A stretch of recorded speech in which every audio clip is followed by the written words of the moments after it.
तलाठी भरती परीक्षेत घोटाळा झाल्याचा गंभीर आरोप केलाय। यामुळे तलाठी भरती परीक्षा वादाच्या भोवऱ्यात सापडली। तलाठी भरती टॉपर विद्यार्थिनीला 200 पैकी 214 मार्क मिळालेत। याच विद्यार्थिनीला काही दिवसांपूर्वी झालेल्या वनरक्षक पदाच्या परीक्षेमध्ये फक्त 54 मार्क पडले होते। या दोन्ही परीक्षांमध्ये 14 दिवसांचा गॅप असताना हे कसं शक्य असा सवाल स्पर्धा परीक्षा समन्वयक समितीने उपस्थित करत निकालावर आक्षेप घेतलाय।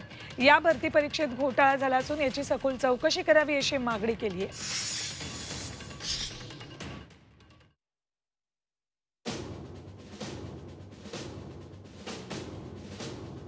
तलाठी भरती परीक्षेमध्ये घोटाळा झाल्याचा गंभीर आरोप करण्यात आलाय।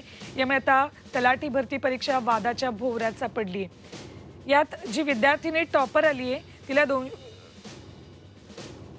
तिला कसे मार्क्स मिळालेत वनरक्षक परीक्षेत आणि तलाठी भरती परीक्षेत त्याचे हे दोन्ही। अमृत नोनी आर्थो प्लस ये एक प्रूवन फॉर्मूला है। इसमें मौजूद नोनी फल के गुण और आयुर्वेदिक जड़ी बूटियां शरीर को जरूरी पोषक तत्व देने के साथ साथ हड्डियों और जोड़ों के घिसने, उनमें होने वाले सूजन और दर्द को रोकने में मदद करता है। दर्द मुक्त जीवन के लिए अमृत नोनी ऑर्थो प्लस। पुरावे आहेत। या विद्यार्थिनीला वनरक्षक परीक्षेमध्ये 54 मार्क मिळाले होते आणि इथे 200 मार्क मिळालेत।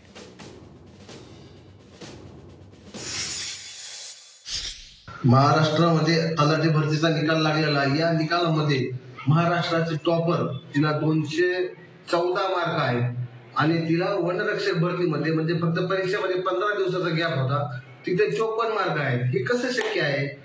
परीक्षामध्ये घोटाळा होणार आहे आणि हे पेपरच्या अगोदरच सांगितलेलं होतं। आम्हाला अगोदरच माहिती मिळाली होती की पेपरमध्ये घोटाळा होणार आहे। याबाबत आम्ही मुंबई उच्च न्यायालयात सुद्धा आम्ही गेलेलो आहोत।